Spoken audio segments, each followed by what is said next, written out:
S'il vous plaît, chers amis, bienvenue à la 3e édition du festival Raconta, qui porte cette année le titre générique de l'appel de la montagne. Voilà, donc je vais juste essayer de présenter le programme d'aujourd'hui, hein, qui est succinct. Alors, juste après cette petite prise de parole, je vais donner la parole au maire qui va ouvrir le festival officiellement. Et puis il y a Nordine qui est de l'association La Ruche, Sagras, qui va dire aussi un mot. Et puis je reviens pour présenter un peu tous les participants. Je vais les appeler un à un, ils vont se présenter, soit raconter un petit conte, soit déclamer un petit poème. Et rapidement, je dis bien rapidement parce que juste après nous avons, et c'est lui que je vais présenter le premier tout à l'heure, nous avons M. Sid Ali Mazif qui nous propose son film Nataous, qu'on va voir juste après ces présentations. Et puis, voilà, je crois juste après, on vous invite à un déjeuner, un couscous à la cantine scolaire de l'école d'Aït Larba. Alors, sans tarder, je donne la parole à Monsieur le maire de Bignani, Robert Tabesh.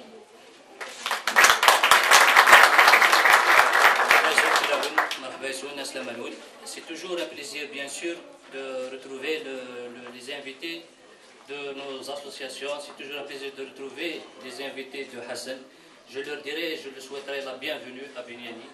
Et c'est toujours vraiment agréable d'assister encore une fois à l'édition, de la 3e édition que nous organise notre ami Maître Hassan, à qui je tiens vraiment à lui rendre un hommage appuyé. Je voudrais également saluer et remercier les associations de toute la commune de Bignani qui ont bien retrouvé à 16h. Alors, on va continuer avec les partenaires, les associations. Monsieur Berjan pour Tawrik Mimoun. Monsieur Berjan pour Tawrik Mimoun.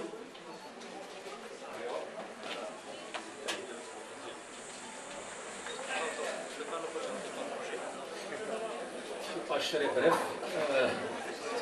Si tu veux qu'on fasse, soyez les bienvenus et rendez-vous ce soir à Tawrik Mimoun pour la pièce terre. Merci. Voilà. J'ai l'impression que les élus, les associations, la maison de John Wadi a un mot, 2 mots, 10 mots. Bonsoir tout le monde, bonjour tout le monde. On vous souhaite la bienvenue à tout le monde et merci.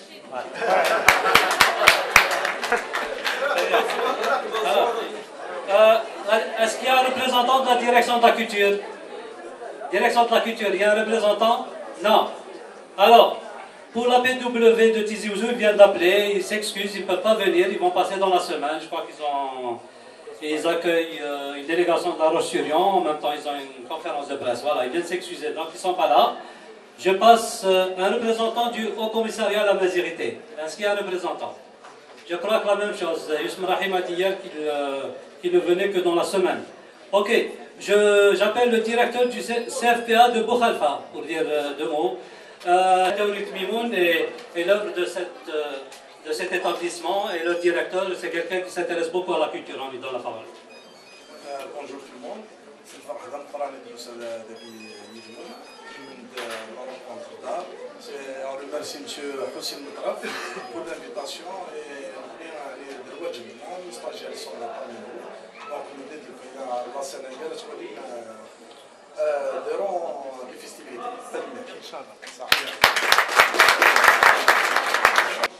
Voilà, donc je crois que tous les représentants, les sponsors, il y a le SIG, je crois. Est-ce qu'il y a d'autres sponsors, mis à part le SIG? Est-ce qu'il y a d'autres sponsors, les représentants des différents sponsors? Hein? MGCOM est là. Donc, M. Amirouche, M. Liazid Khader, le SIG, c'est une école de. Bonjour tout le monde, c'est Manuel. Donc, en tant qu'école spéciale d'informatique et de gestion, donc, on a on a été parmi les sponsors, mais je dirais bien que nous avons participé à ce festival, comme on dit, coréen, parce que ça nous concerne. C'est Monsieur Le Greffe, donc c'est parmi les anciens combattants, parce que malgré, on dit, quand on est militant, on est des petites gens, c'est les petites gens qui font les grandes causes. Donc on participe et on souhaite bien la réussite à ce festival et on souhaite la bienvenue à tout le monde. Nos amis qui nous viennent de l'étranger, on les salue.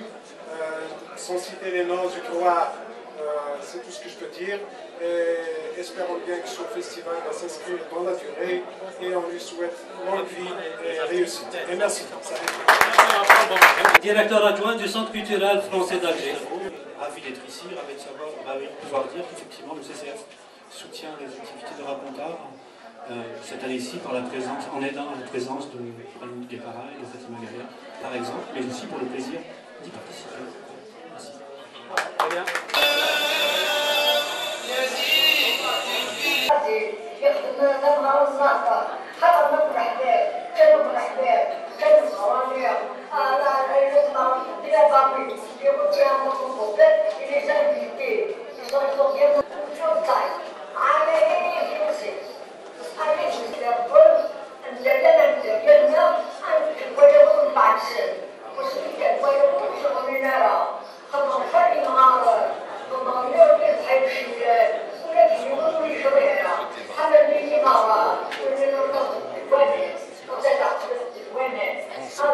C'est un maïs.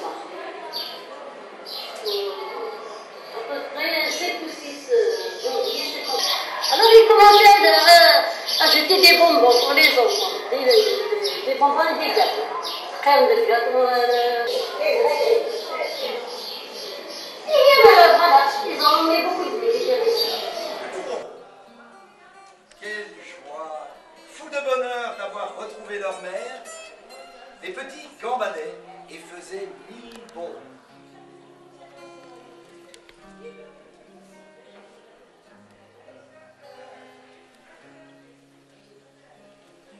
Mais la chèvre n'avait pas oublié le loup. Vite, vite, mes enfants, courez chercher des pierres. Nous en remplirons le ventre de la vilaine bête tant petite qu'elle dort encore. Les chevreaux rapportèrent plus de pierres que le ventre ne pouvait en contenir. La chèvre recousit l'ouverture et tous se sauvèrent. Enfin, le loup se réveilla. Il avait très soif et se rendit au puits. Mais quand il se mit à marcher, les pierres cognèrent l'une contre l'autre et le loup s'écria. Duyons, que des pierres. Lorsqu'il atteignit le puits, il se pencha sur la margelle. Mais son ventre était si lourd qu'il l'entraîna vers l'avant. Le loup tomba dans l'eau et se noya sur le champ. Les chevreaux, voyant cela, s'approchèrent en courant et en chantant. Le loup est mort! Le loup est mort! Le loup est mort! Alors, ils dansèrent de joie, Le loup est tous mort! ensemble, autour du puits. Le loup est mort! Le loup est mort! Le loup est mort!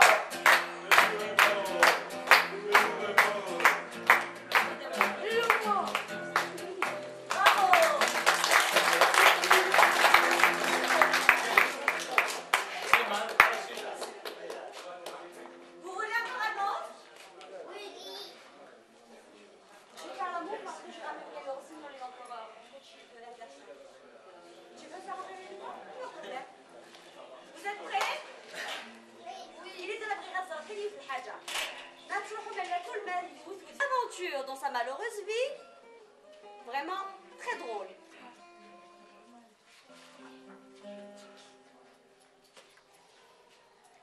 Tout au nord du monde, dans le pays de Sibérie, là où il fait tellement froid, voici ce qui arriva. Un matin, un grand homme pressé, tout émitouflé, perd sa moufle gauche dans la neige glacée. La moufle tombe et s'écrase mollement, chaude et rouge sur le chemin blanc. Mais le gros homme ne remarqua rien et continue son chemin.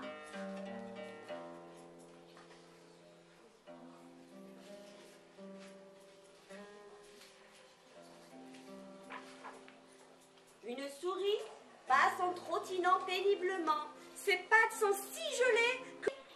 Et trotte, la petite souris essoufflée, devant la bouffe, elle hésite un instant. Et s'il y avait quelqu'un dedans? Mais elle est si fatiguée qu'elle finit par entrer. Comme il fait bon, chuchote-t-elle. Mais elle est si fatiguée qu'elle finit par entrer. Comme il fait beau, chuchote-t-elle, en visitant tranquillement. Puis, ayant trouvé un coin douillet, elle se roule en boule et s'endort sur le chemin. Peu de temps après, arrive une grenouille. Ouah, ouah, ouah.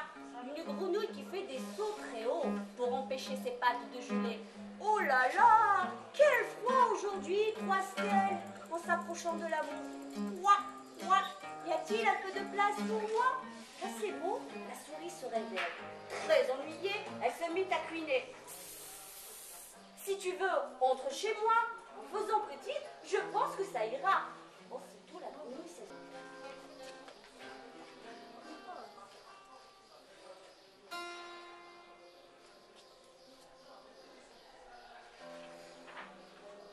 Maintenant, le soleil est couché. Dans un grand mouvement d'aile, une chouette se pose devant l'entrée. Elle regarde avec envie la mouffe. Mais la souris et la grenouille détestent les chouettes. Elle hurle: non, non, pas elle. Alors la chouette s'y met à chouiner. Mais elles sont frigorifiées. Je vous en prie, laissez-moi entrer. La souris et la grenouille sont bien obligées de se pousser à trois dans l'amour. Entassées, la souris, la grenouille et la chouette ont tout fait se réchauffer.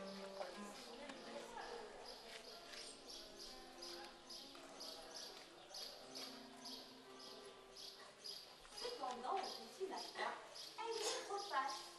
En bondissant, il aperçoit l'amour et s'écrie: ma parole, quelle chaleur là-dedans! La souris cuit, la grenouille aussi, la chouette chenille. Cela ne sert à rien, car le lien fait le malin. D'un bond, tel un tourbillon, ils se logent au milieu. Tous les quatre dans la boue. La souris, la grenouille, la chouette et le lien commencent à se sentir plutôt poisons. Bougon le sanglier. S'il y a de la place pour vous, il y en aura pour moi. Sans bien écouter, ils s'engouffrent tête baissée. Une deuxième mesure craque. Mais ils n'ont même pas froid tellement ils sont serrés. Ils sont six dans la bouffe à présent.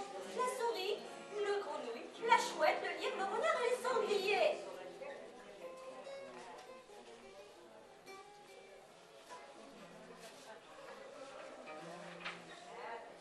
Surgit alors un ours. Oui, un ours vraiment très imposant. Il s'assied dans la neige et supplie en pleurant: vous êtes bien là-dedans, ouvre-moi, je claque des dents. C'est bon, répondent les autres, pris de pitié. Si tu entres, et moi, au moins essuie-toi les pieds.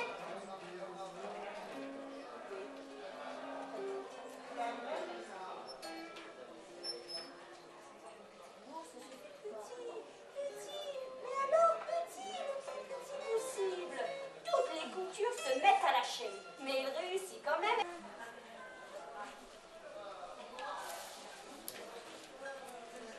C'est alors qu'une minuscule fourmi, allant son chemin, s'approche sans faire de bruit. Saute-t-elle discrètement. Quelle ambiance là-dedans! Il ne manquait plus que moi. Perçant dans la mouffe, il s'aperçoit qu'elle s'y faufile à petits pas.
avait une petite fille à peine au sortir de l'enfance, qui lui apportait tous les jours son déjeuner et son dîner. Aïcha venait de l'autre bout du village, envoyée par ses parents qui ne pouvaient eux-mêmes prendre soin du vieillard. La fillette portant sa galette et un plat de couscous chantonnait à peine arrivée.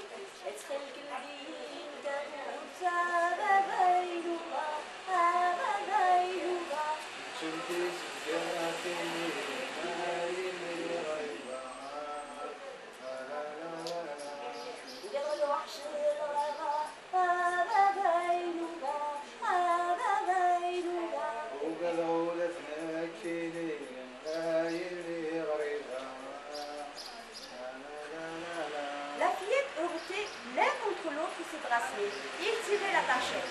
Aïcha entrait, calme sur le point de s'endormir. La petite fille racontait chaque jour à ses parents comme elle avait veillé sur son grand-père et ce qu'elle lui avait dit pour le distraire. L'aïeul aimait beaucoup sa petite fille et aimait beaucoup la voir venir.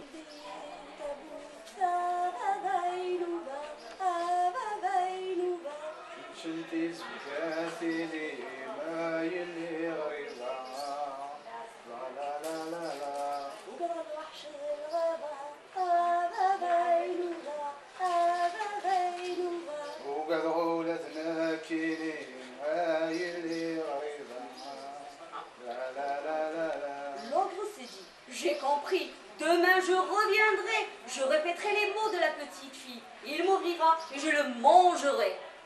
Le lendemain, un peu avant que n'arrive la fillette, l'ogre se présenta devant la masure et dit à sa grosse voix, c'est toi qui dis,